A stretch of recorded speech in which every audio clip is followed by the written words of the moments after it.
Halo sobat, selamat datang kembali di One Day Film. Bagaimana kabar kalian semua? Saya mendoakan semoga kalian selalu diberikan kesehatan, rezeki, dan kebahagiaan selalu ya.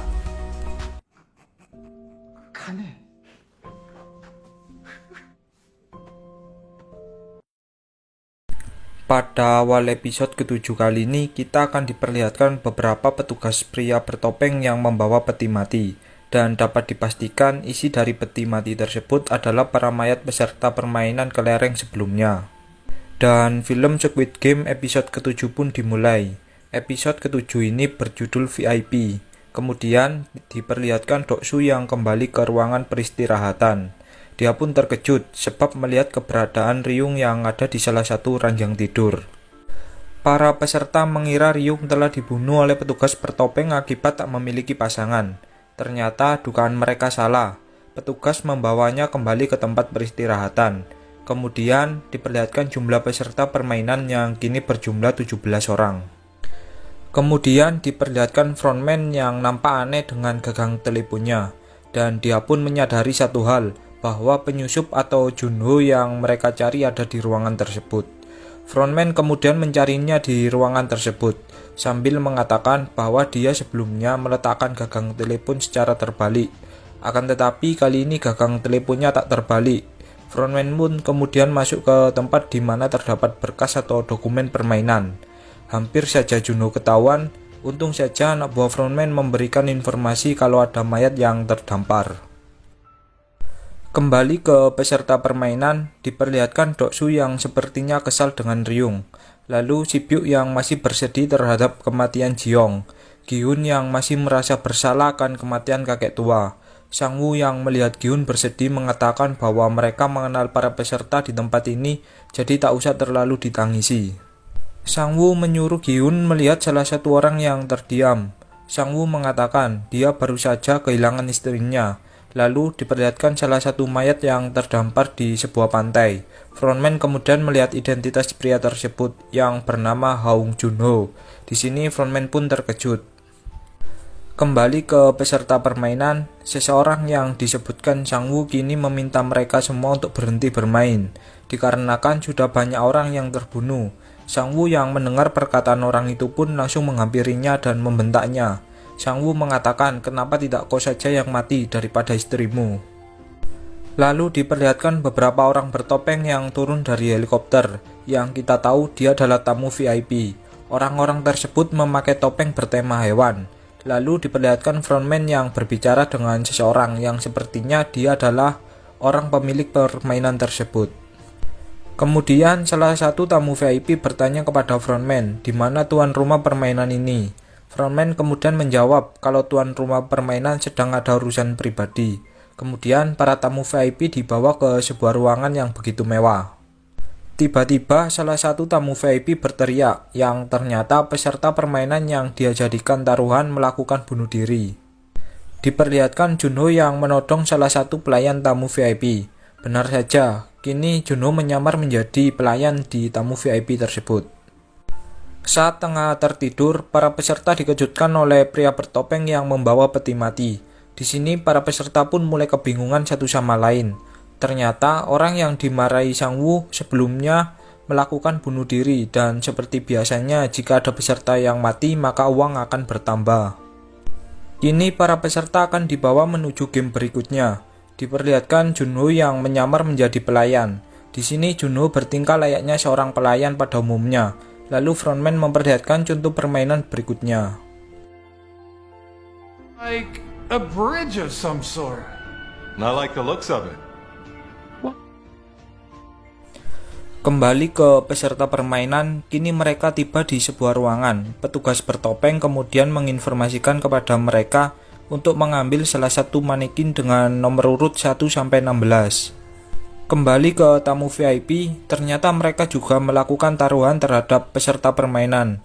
Di sisi lain, Junho mencoba merekam keadaan di ruangan tersebut. Salah satu peserta kini mulai mengambil manekin di depan mereka. Peserta pertama yang mengambil manekin adalah pendeta pada episode sebelumnya. Kemudian dilanjut dengan Doksu dan kawan-kawan. Mereka memilih manekin yang ada di tengah. Kemudian salah satu tamu VIP menyuruh frontman agar memberikan sedikit informasi ke para peserta permainan.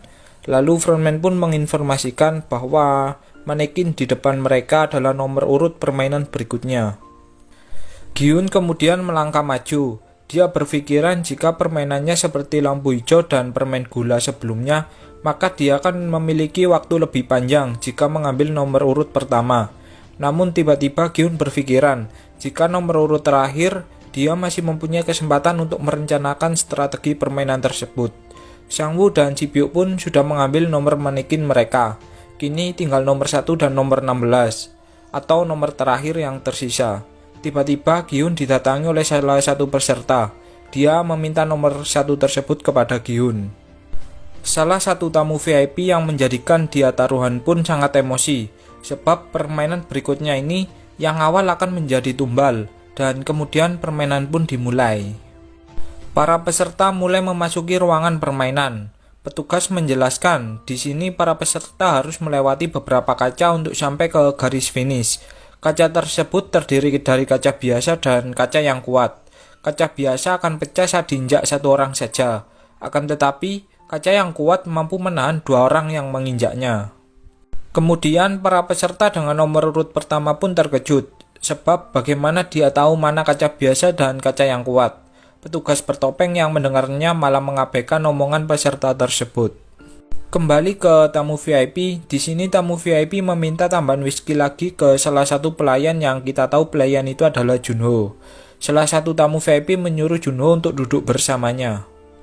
Permainan pun dimulai. Peserta yang akan memijak kaca disuruh untuk melepaskan alas kakinya. Peserta nomor urut pertama pun sangat ragu untuk memilih kaca mana yang harus dia pijak. Kemudian dia memilih kaca sebelah kiri, dan keberuntungan kini masih berada di pihaknya. Namun saat ingin memijak kaca berikutnya, tak disangka kaca tersebut pecah, dan dia pun terjatuh dari ketinggian layaknya sebuah tower listrik. Kembali ke Junho yang masih saja digodain oleh om-om VIP. Peserta berikutnya pun mulai melangkah maju. Baru saja melompat dia sudah terjatuh. Ternyata dia tak memiliki kehokian sama sekali. Lanjut ke peserta berikutnya, yang ternyata dia adalah guru matematika pada episode sebelumnya. Di sini dia mencoba menggunakan rumus matematika. Dia mencoba membuat perhitungan keberuntungan.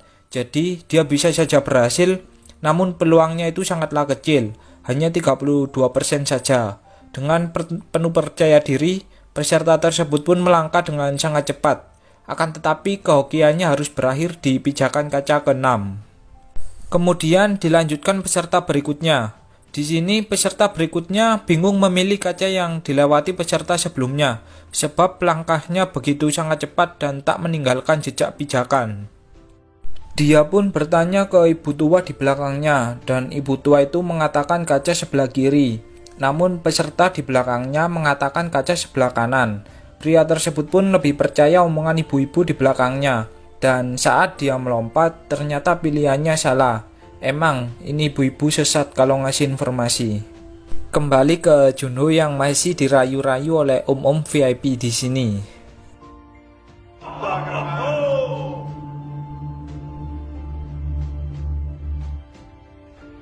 Gi-hun pun berpikiran bahwa mereka memiliki peluang besar jika semua peserta memijak di satu kaca yang benar.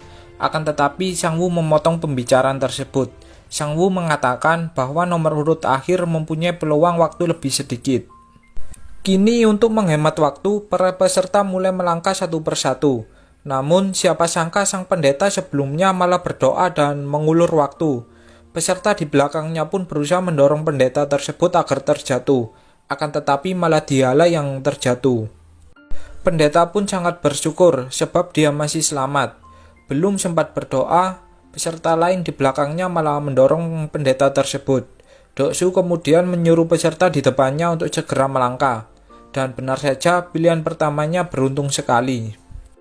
Kini Gi-hun yang peserta paling belakang mencoba melangkah maju. Namun dia lupa kaca pertama. Si-byuk kemudian memberitahu Gi-hun bahwa kaca pertama sebelah kiri. Lanjut ke Doksu dan peserta di depannya. Peserta tersebut mengatakan kepada Doksu kalau dia bisa membedakan kaca yang biasa dan yang kuat. Kemudian dia pun melompat, yang ternyata pilihannya salah. Kini Doksu lah yang menjadi peserta paling depan. Doksu pun berpikiran, dia tak akan bisa melewati kaca tersebut. Dan kini sifat pengejutnya mulai muncul. Dia tak mau melangkah maju lebih dulu. Kembali ke Junho dan Om-Om VIP. Om-Om tersebut menyuruh Junho melepaskan topengnya. Junho yang tak ingin penyamarannya terbongkar, merayu Om-Om tersebut agar dia mau dibawa ke sebuah kamar untuk berduaan. Kembali ke Doksu yang tetap tak ingin melangkah maju. Di sisi lain, Om-Om VIP berusaha menodai Junho dengan kelainan hasrat nafsunya. Junho disuruh untuk memuaskan Om-Om tersebut dengan imbalan uang yang begitu besar. Tak tahu malu, Om-Om tersebut melepaskan pakaiannya di depan Junho. Kepala Junho pun dipaksa untuk mendekati burung pipit milik Om-Om tersebut. Satisfied? Junho dengan sigap langsung membalikan keadaan. Di sini dia mengancam tamu VIP tersebut dengan pistolnya. Kembali ke Doksu yang masih tetap tak mau melangkah maju. Peserta di belakang pun berniat untuk mendorongnya agar Doksu terjatuh. Akan tetapi niatnya gagal, malah dia sendiri yang terjatuh.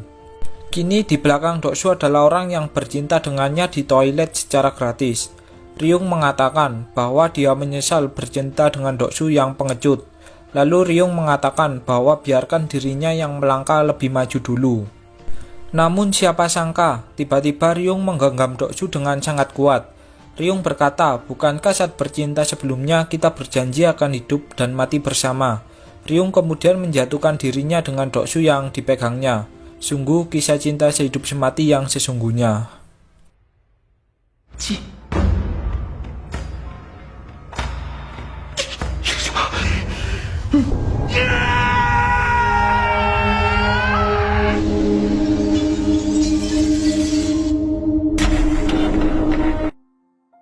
Para tamu VIP pun merasa permainan begitu seru. Namun di sisi lain, frontman curiga kepada salah satu tamu VIP yang tak kunjung kembali. Kini peserta permainan tersisa 4 orang lagi.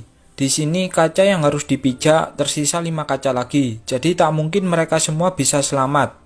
Beruntungnya peserta paling depan ternyata memiliki riwayat pekerjaan di pabrik kaca. Benar saja, pijakan kaca yang dipilihnya ternyata benar. Para tamu VIP yang melihatnya pun tampak kecewa. Dia kemudian bertanya kepada frontman tentang riwayat peserta tersebut. Dan benar saja, dia bekerja di pabrik kaca sudah bertahun-tahun. Frontman yang tak ingin tamu VIP-nya kecewa, kemudian memadamkan lampu permainan tersebut. Kini peserta permainan tersebut tak dapat membedakan kaca yang harus dipijaknya, sebab dia melihat perbedaan kaca dari pantulan cahaya lampu di sana. Peserta itu kemudian meminta benda untuk dilempar. Gyun pun teringat kelereng yang sebelumnya ia bawa di permainan kelereng. Gyun memberikan kelerengnya ke peserta paling depan. Setelah melempar kelereng tersebut, peserta itu meminta kelereng lagi. Namun, di sini Gyun sudah tak memiliki kelereng lagi, karena dia hanya memiliki 1 butir kelereng saja. Kembali ke frontman yang menemukan keberadaan Junho. Junho pun berusaha kabur dari tempat tersebut setelah melumpuhkan Om-Om VIP.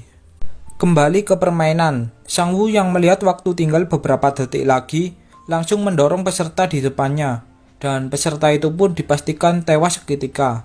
Waktu tinggal 10 detik lagi, Si Byuk dan Gyun pun bergegas melangkah ke garis finish. Tak disangka, tiba-tiba kaca di tempat tersebut meledak, dan serpihan kaca-kaca tersebut mengarah ke mereka bertiga. Dengan keadaan yang belum siap, mereka mencoba menghindari pecahan kaca tersebut semampunya.